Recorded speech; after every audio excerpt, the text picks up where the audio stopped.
एक ही गली में दो लड़के बड़े हुए, आशीष और विवेक।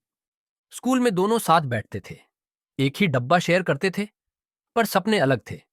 आशीष के घर में हर दिन यही सुना जाता था, बेटा पढ़ लो, वरना जिंदगी भर पछताओगे। उसके पापा खुद एक सरकारी बाबू थे। उनका मानना था कि सुरक्षित नौकरी ही सबसे बड़ा सुख है। आशीष ने इस सोच को सच मान लिया। दिन रात किताबों में डूबा रहता, कोचिंग, डिग्री, एमबीए, और आखिरकार उसे एक बड़ी कंपनी में नौकरी मिल गई। दूसरी तरफ था विवेक। न वो क्लास का टॉपर था, न घर में सबसे ज्यादा सीरियस दिखता, लेकिन एक आदत थी उसकी। वो हर काम के पीछे क्यों पूछता। पैसा कहां से आता है, टिकता कैसे है, पढ़ता कैसे है। स्कूल से आने के बाद जहां आशीष पढ़ाई करता था, वहां विवेक अपने पापा की पान की दुकान पर बैठता और लोगों से बातें करता। वो देखता था एक आदमी कैसे 50 रुपए में पान खाकर 5,000 की बात कर जाता है। वहां से उसने सीखा, जिंदगी सिर्फ नंबरों की दौड़ नहीं, समझ की बाजी है। समय बीतता गया। आशीष की जिंदगी में एक खूबसूरत कार, एक बड़ा फ्लैट और एक मोटी सैलरी थी, लेकिन एक खालीपन भी था।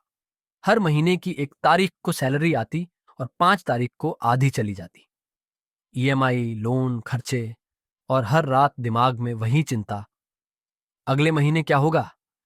उधर विवेक दिखने में अब भी सादा था, लेकिन अब उसका खुद का ऑनलाइन ब्रांड था, 2 प्रॉपर्टी में किराया आ रहा था, और निवेश से हर महीने एक फिक्स इनकम। एक दिन कॉलेज के 10 साल बाद दोनों फिर मिले। आशीष ने हंसते हुए कहा, भाई, तूने एमबीए तो नहीं किया, फिर भी मुझसे ज्यादा कमा रहा है, कैसे। विवेक मुस्कुराया और बहुत धीमे, लेकिन सीधे दिल में उतर जाने वाले शब्द बोले, क्योंकि मैंने पैसा कमाने से पहले पैसे को समझना सीखा था। वो दिन आशीष कभी नहीं भूला। उसने पहली बार सोचा, क्या मैंने सिर्फ डिग्री ली, लेकिन सोच नहीं बदली। उसी दिन उसने एक किताब खरीदी, रिच डैड पुअर डैड, और पहली बार उसे समझ आया कि गरीब और अमीर के बीच की सबसे बड़ी दीवार है पैसे को लेकर सोच। एक सोच कहती है, पढ़ो, नौकरी करो, सेफ खेलो। दूसरी सोच कहती है, सीखो, बढ़ो और आजादी के लिए काम करो। फैसला तुम्हारे हाथ में है, ईएमआई की जिंदगी जियो या अपने सपनों की आजादी पाओ।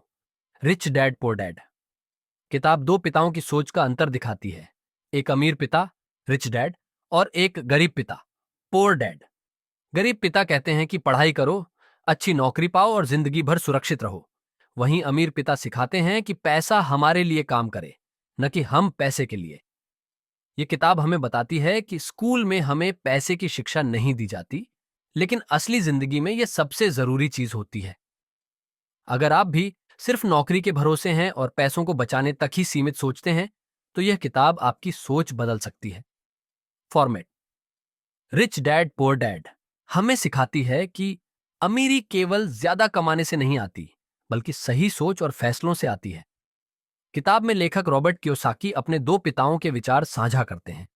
एक जिन्होंने कहा, पैसे की चिंता मत करो, पढ़ाई करो और नौकरी करो, और दूसरे जिन्होंने कहा, पैसे की समझ लो, तभी पैसे बनाए रख पाओगे। इस किताब का असली संदेश है कि आर्थिक शिक्षा, फाइनेंशियल एजुकेशन, स्कूलों में नहीं सिखाई जाती, लेकिन यही जिंदगी बदल सकती है। जो लोग पैसे के लिए भागते हैं, वो पूरी उम्र भागते रहते हैं, लेकिन जो पैसे को समझते हैं, वो उसे नियंत्रित करते हैं। एक आसान काम मत चुनो, सीखने वाला काम चुनो। नौकरी सिर्फ पैसों के लिए मत करो, वहां से स्किल्स और अनुभव सीखो। दो संपत्ति, एसेट्स खरीदो, जिम्मेदारियां, लायबिलिटीज नहीं। घर, कार और कर्ज जैसी चीजें आपकी जेब से पैसा निकालती हैं। संपत्ति वो होती है जो पैसा बनाती है, जैसे किराए का मकान या निवेश। 3, पैसा कैसे काम करता है ये सीखो। सिर्फ सेविंग करने से आप अमीर नहीं बन सकते।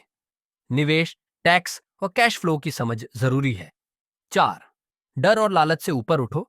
लोग नौकरी इसलिए करते हैं क्योंकि वो पैसा खोने से डरते हैं या ज्यादा पाने के लालच में फंसते हैं। 5, स्वरोजगार या बिजनेस पर ध्यान दो। नौकरी स्थायी नहीं है, लेकिन अगर आप खुद के लिए काम करना सीख जाओ तो आपकी कमाई की कोई सीमा नहीं। 6, पैसा कमाना आसान है, उसे बचाना और बढ़ाना असली कला है। 7, सेविंग से अमीर नहीं बनोगे, इन्वेस्टमेंट से बनोगे। 8, अगर आप दूसरों के लिए काम करते रहोगे तो हमेशा उनकी सपने पूरे करोगे। अपने नहीं। 9। असली अमीरी पैसों में नहीं, आजादी में होती है। सोचो कि क्या आप बिना काम किए जी सकते हो? 10वें पैसे के बारे में बात करना शर्म की बात नहीं, समझ की बात है। उदाहरण, एग्जाम्पल। सोचिए दो दोस्त हैं, राहुल और अजय। राहुल ने एमबीए किया, नौकरी की और ईएमआई पर बड़ी कार और घर ले लिया। उसकी सैलरी का ज्यादातर हिस्सा किस्तों में चला जाता है। वो सेविंग भी नहीं कर पा रहा। अजय ने नौकरी के साथ साथ एक ऑनलाइन बिजनेस शुरू किया और अपनी कमाई से एक छोटा फ्लैट खरीदा, जिसे किराए पर दे दिया। अब हर महीने उसको एक्स्ट्रा इनकम मिल रही है। यही फर्क है रिच डैड और पुअर डैड की सोच में। राहुल पुअर डैड की सोच को फॉलो करता है और अजय रिच डैड की। मान लो सोनू और मोनू एक ही कॉल सेंटर में 15,000 रुपए कमाते हैं। सोनू महीने की सैलरी से ईएमआई भरता है, महंगे फोन लेता है और ब्रांडेड कपड़े खरीदता है। महीने के आखिर में खाली जेब। मोनू हर महीने 5,000 रुपए म्यूचुअल फंड और गोल्ड में इन्वेस्ट करता है और धीरे धीरे उसका पोर्टफोलियो बन रहा है। 5 साल बाद सोनू वहीं कॉल सेंटर में काम कर रहा है, पैसे की तंगी में। मोनू के पास एक छोटा ऑनलाइन बिजनेस, इन्वेस्टमेंट से कमाई और पैसे की आजादी है। यही फर्क बनाता है एक रिच डैड की सोच और एक पुअर डैड की। Final take away in paragraph. Rich dad poor dad हमें यह समझाता है कि असली अमीरी नौकरी से नहीं, सोच से आती है।